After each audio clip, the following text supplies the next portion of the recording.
Shout out to G-Man Boxing.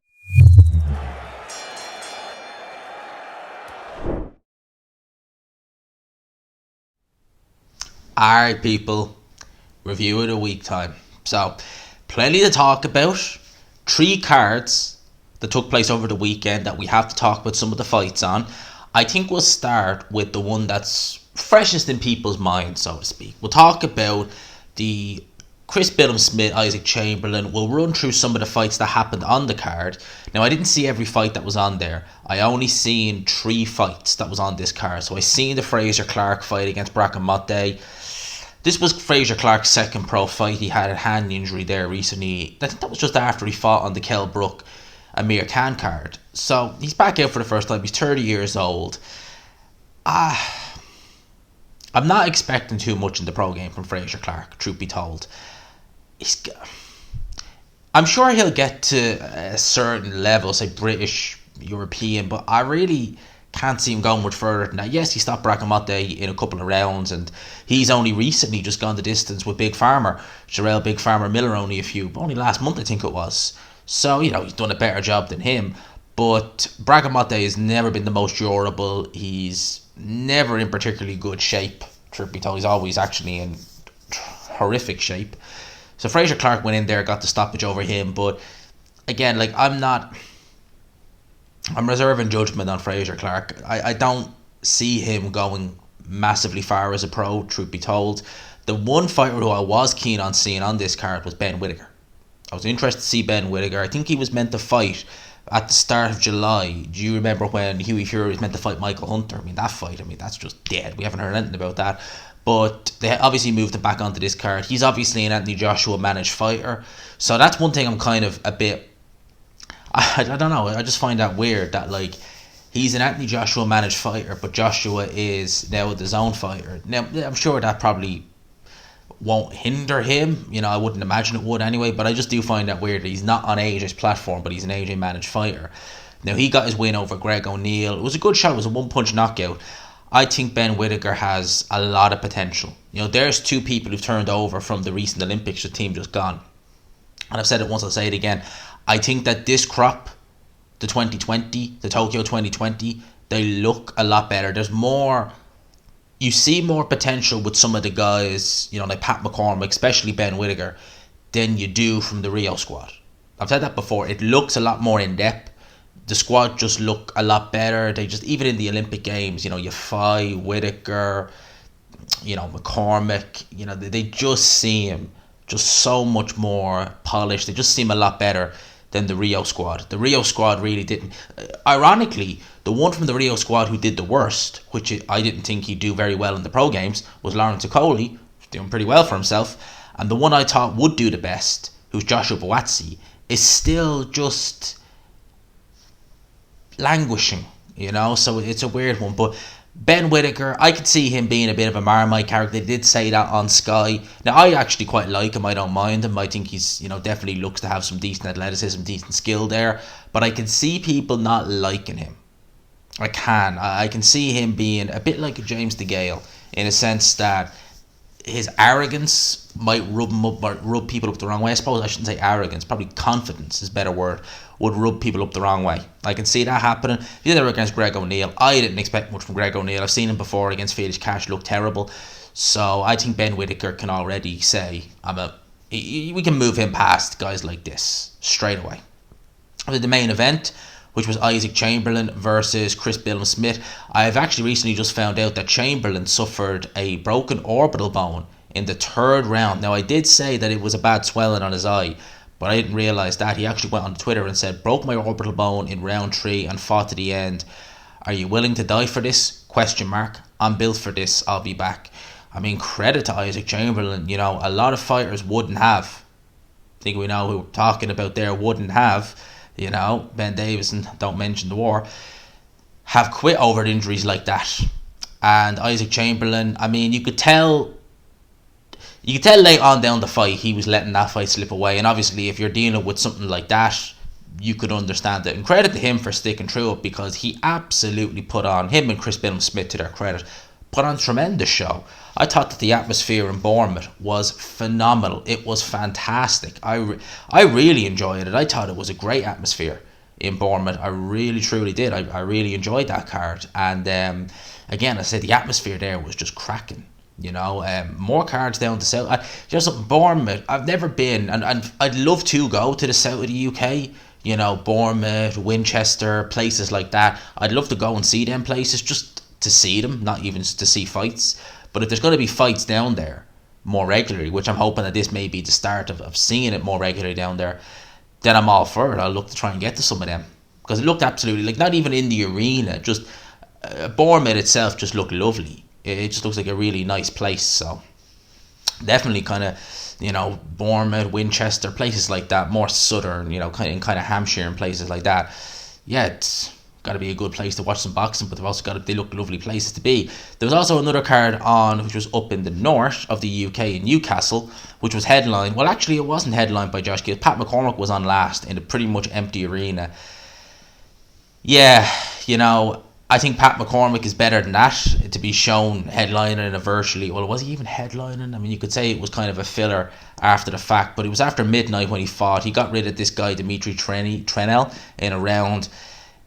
He's better than this, Pat McCormick. He is. Now, I know he signed with Probellum. I don't really know what to say about that.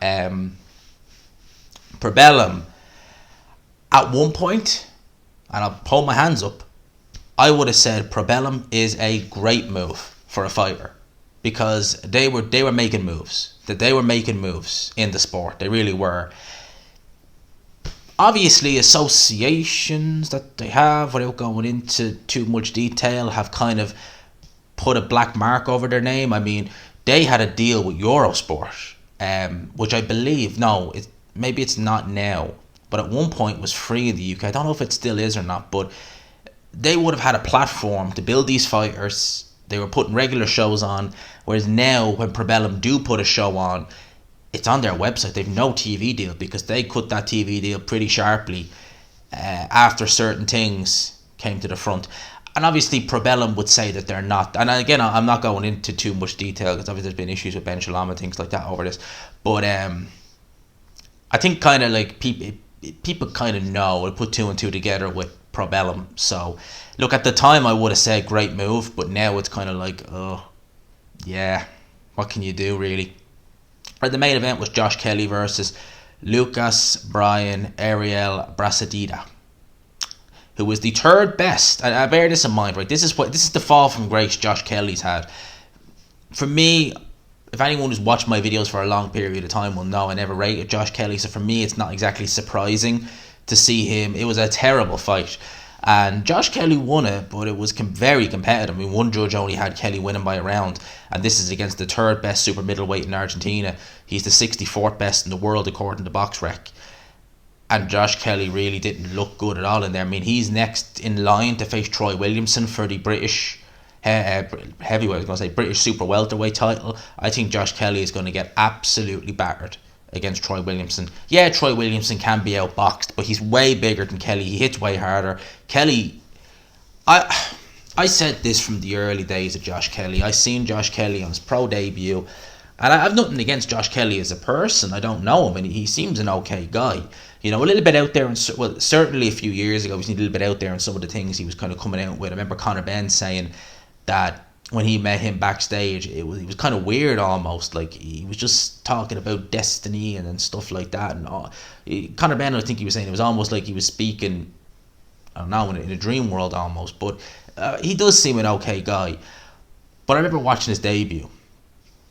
People comparing him to Lomachenko, Boxing Legends TV doing videos about him and this, that and the other. And I used to look at Kelly and think, there's so many flaws in his game that if you just look at it, it's clear to see.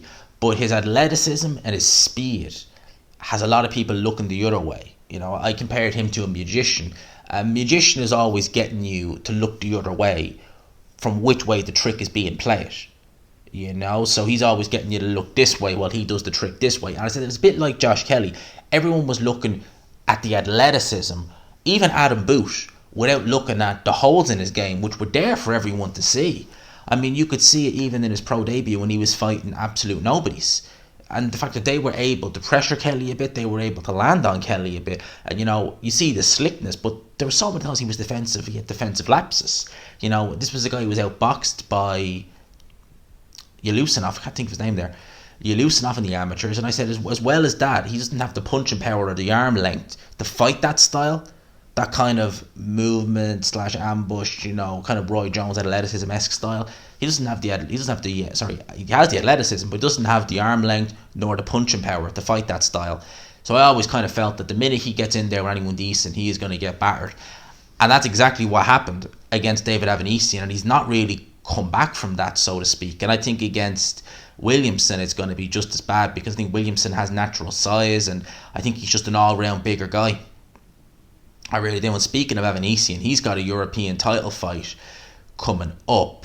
I think it was announced. I can't remember who he was fighting. I'll actually see if I can get it for you here. So this kind of sachets into the next thing, and I will talk about Danny Garcia's fight now in a wee bit. But David Avanesian, well, it's not on BoxRec, but he has a European title fight coming up. I think that it's actually in Spain or somewhere. I see, and it was announced there during the week. I can't remember exactly where it is, but it's not against Conor Benn, and it's only in a couple of weeks' time. So Conor Benn, I don't know who he's fighting, but it seems that this Eubank Jr. fight may potentially be dead in the water, because Chris Eubank Jr. left a comment on Jake Paul's recent Instagram post. The reason being for that is that they're all coming into this one thing here, is that the Jake Paul Hasim Rahman fight is reportedly off. Well, actually it is off, because Jake Paul admitted it. It's reportedly due to a weight issue, not being able to agree on the weight. So I was actually looking forward to that fight. Some people would say, gee, you can't tell me you're looking forward to that fight. There was one thing that was really annoying me about that fight, which, I mean, should I even be surprised? Had the fight went ahead, Jake Paul would have officially entered the WBC rankings at cruiserweight. Am I even surprised? It's Mauricio Sulaiman. The man is just not nice. Just not to go out there and go in. That's just how we'll say it. He's just not nice. That's where we'll leave it with Mauricio Sulaiman. But I was looking forward to watching the fight. Jake Paul, is he a world level fighter? No, he's not, but he's fun to watch. But Hasim Rahman is garbage. I've seen a few of his. He is garbage. And honestly, both guys would have. I honestly could see Jake Paul winning that fight. I really could. I mean, the shot that Tommy Morrison's son knocked out Hasim Rahman with, I can't think of Morrison's son's name. It was not even. It's one of them shots where it didn't even look. Sometimes you see a shot that looks a bit innocuous, but you can see the way they threw it. There's power in it. It wasn't even like that with this shot. Just didn't look like much. But anyway, to go back onto what I was talking about, that's that kind of out of the way, the Jake Paul situation. Eubank was calling out Jake Paul in the immediate aftermath, him announcing that his fight with Rahman Jr. is off, and Conor Benn said, "Why are you worried about fighting Jake? As far as I'm aware, you've lost your pen again." So there was a lot of talk that fight would have been announced, I think not even last week, the week before, and we've heard absolutely zilch about it. Some people were saying it's happening, some people were saying it's not. It really was a bit all up in the air.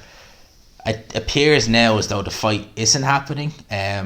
I did hear rumours that it was this was prior to this week, obviously, that there was a rehydration clause. Well, that wasn't the rumour, but it was that Team Eubank were really kind of pushing that they don't want this, they don't want that, and yeah, maybe it's the Triple G situation all over again, in a sense of Conor Benn saying you lost your pen again.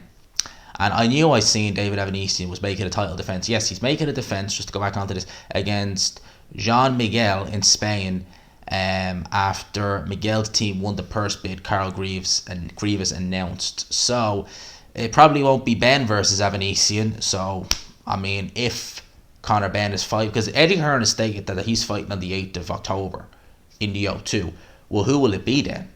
That's a scary kind of talk, because we were hoping to see a step up. If there's kind of all these issues going on with Eubank not being able to take the fight, and Thurman not being there, who is there?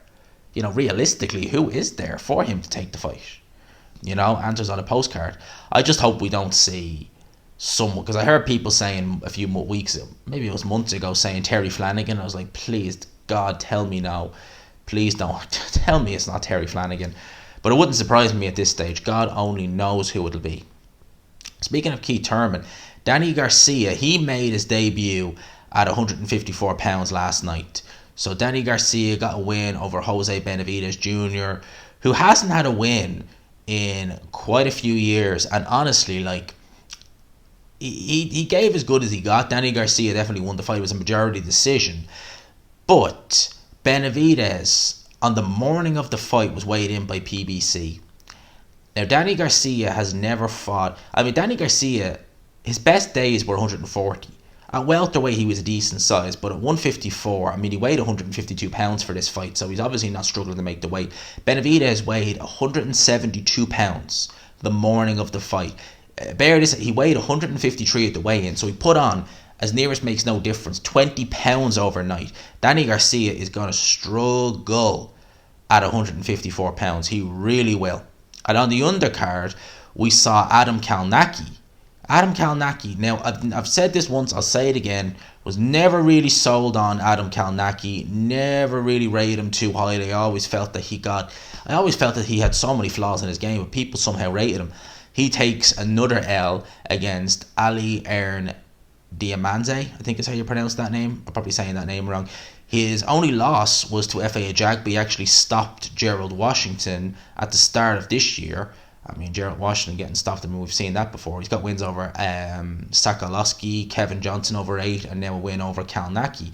Wasn't he in, maybe it's someone else, but I think he might have been one of Fury's sparring partners.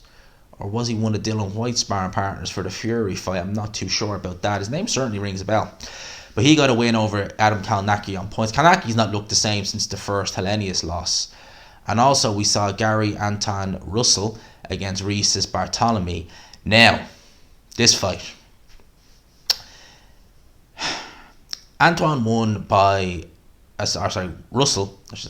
Russell won by a stoppage in round 6.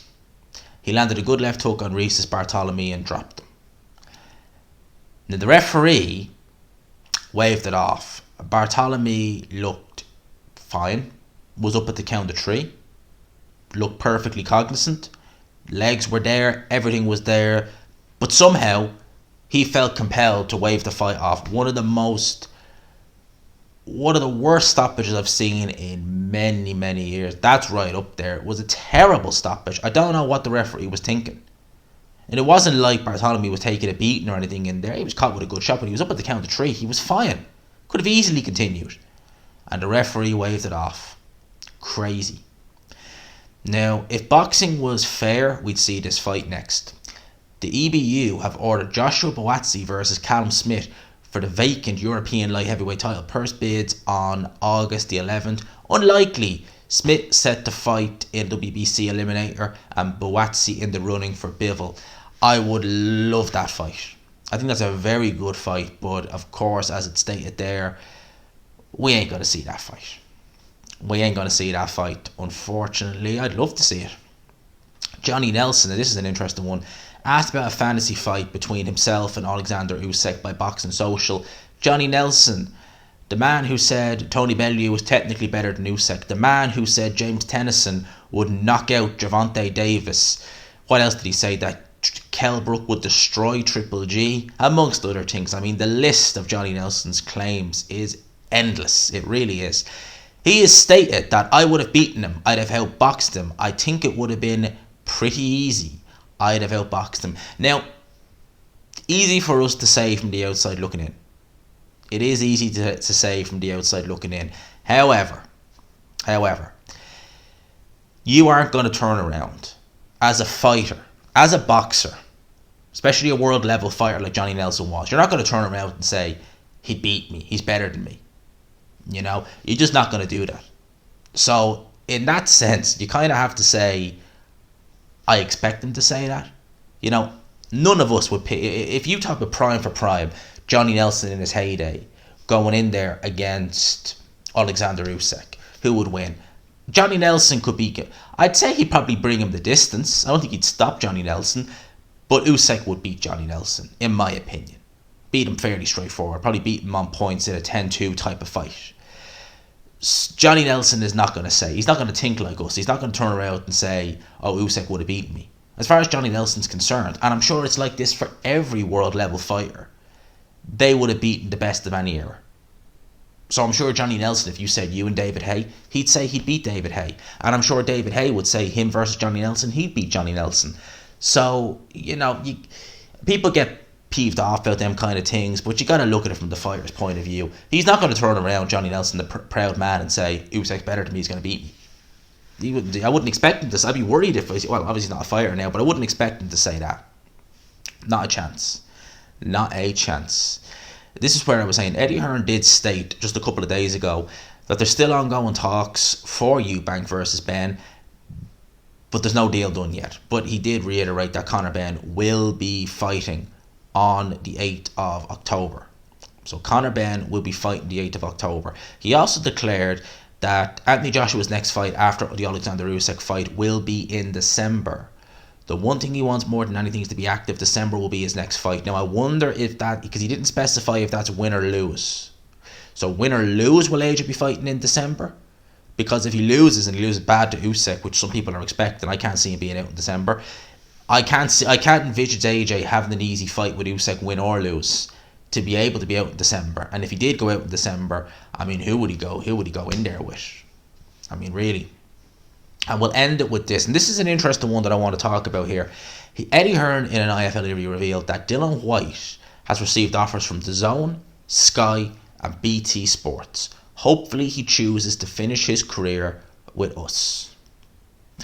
Now, Dillian Whyte, I think we can kind of say is nearing the end.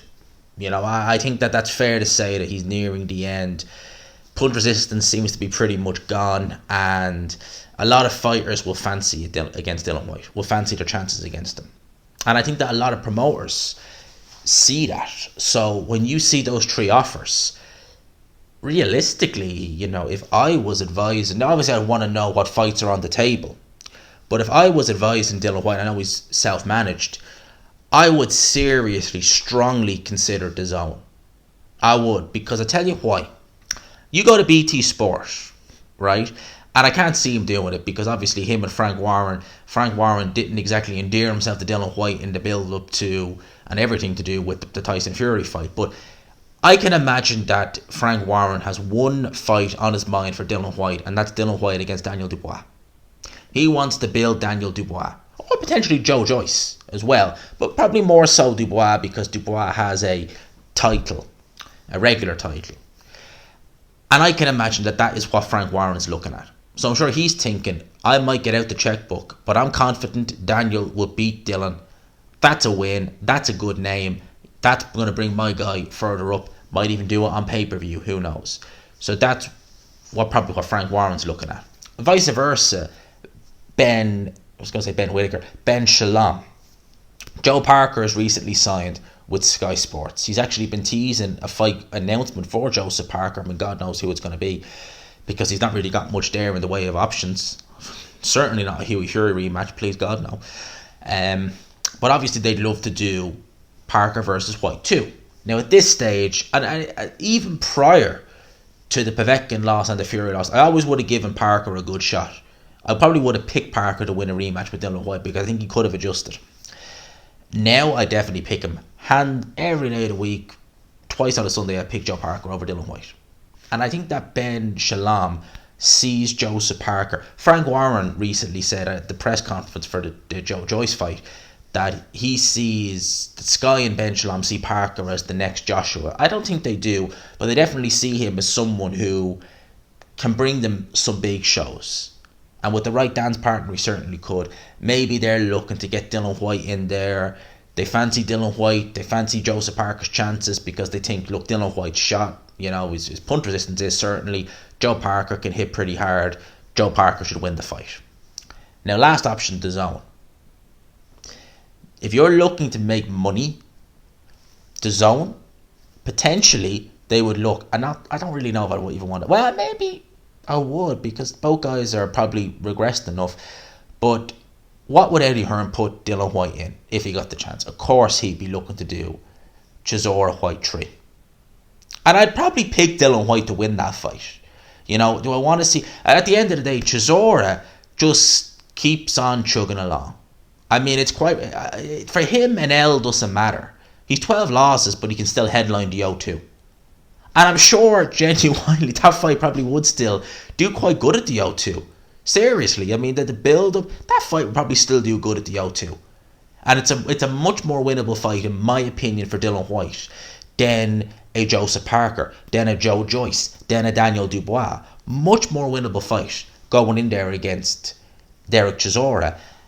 Then, if he beats him, potentially, depending, either way, really, maybe, but depending certainly how the Alexander Usyk fight goes, if Anthony Joshua loses, well, there you go. Dillian Whyte rematch. And again, Anthony Joshua, still a big name, still do good numbers, probably do the O2 again, make a decent amount of money for that. And what is Dillian Whyte looking at? Does he still believe he can pick up a world title? I mean, potentially, if, you know, Fury vacates and Usyk retires, the belt gets stagnant. I don't know, but I doubt it. You know, if you're talking about Usyk and Fury, he ain't beating either of them. So if he just wants to make money for Chisora fight, make money for a Joshua fight, sail off into the sunset, richer than loads of world champions in the sport and have gone. So if Dillian Whyte is looking to make as much money as he can from now and the end of his career, it seems like a no-brainer to me, go with Dazn. Because I see that BT will just look to use Dillian Whyte as a stepping stone for Joe Joyce or Daniel Dubois, and I think vice versa for Sky. I think they'll do exactly the same. I think with Dazn, you have a better chance of making money and at least one of the fights being a bit more winnable, and then maybe getting a big cash out fight with Anthony Joshua at the end. That's just me from the outside looking in. That's when I see them three, that's what comes into my mind when I see them. So, answers on a postcard. Let me know in the comment section what your thoughts are on the Dillian Whyte situation, and if they are his three options, and if you are on the same wavelength as me in terms of thinking, do you think they could be the three options that the promoters have in mind? You know, Warren, Dubois, Joyce, Boxer, Ben Shalom, Joe Parker, and Eddie Hearn, Chisora 3, Anthony Joshua 2. Let me know in the comment section below. I think we're good to go. I think we'll leave it there. I think I've done nearly a half hour of talking. Well, if not half hour, close to. People, I hope you enjoyed it. I've got a busy week ahead this week on the channel. Thank God Monday is a bank holiday here in Ireland, so you know, I will have plenty of time to do. I finished off doing a lot of work today on stuff for here, for the channel. So hopefully come Thursday, I will have a little surprise, amongst other things. You know, hopefully, I'm hoping to have a guest on. Well, actually, I'm hoping to have a guest on to preview AJ Usyk this week. Wait there. Hoping to do an interview with a fighter as well this week. See how that goes. And then Thursday, as I said, I've got something planned that I just finished everything off today with. It's just down to the editing now. And I think it is going to be... I know it's my channel, so I'm going to obviously big it up, but I think it's going to be flipping fantastic. I really do. I think people are going to enjoy it, and I think it's going to be flipping fantastic. And I really, really hope it is. I really hope it is. So watch the space. It's going to be a busy week on the channel this week, and obviously I hope to have a guest on at some stage this week to preview the AJ Usyk fight. We're going to keep that going until the fight, and I need to reach out because I've no guests planned for the next few weeks, so I'll work something out. Your boy is well connected in the boxing for fraternity. We'll just leave it at that. That's something for another week. Hope you enjoyed the video, people. Smash the like button if you could. Hit subscribe if you haven't already. As I say it every week, but I'll say it again. We are doing fantastic. You know, nearly 8,700 subs. It has been going tremendous. I mean, I don't even know where to start. It's been brilliant. So, as I said, the goal is 10k. We want to hit that as quick as we can, because since I hit 1k subs, which was like, I think November 2019 or October 2019, all I was thinking about for after that was when we're going to hit 10k. And we're nearly there. We're so close to there. Oh man, we're so close to there. So hopefully we can get there. Share the video if it does help. Like it, subscribe, all that good stuff. For now, lads and lasses, I'll talk to you. Have a great week. Peace.